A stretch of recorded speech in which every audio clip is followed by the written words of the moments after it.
कोल नाई ना धी ना पुत्र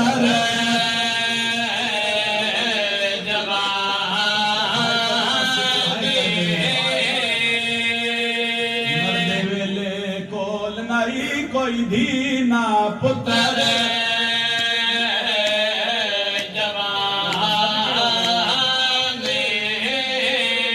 लपिया हसन वांगू फट जिगर गया होया सैयदा दा नुकसान मां बकिया छोड़ के टुर आई मेरा लाल दान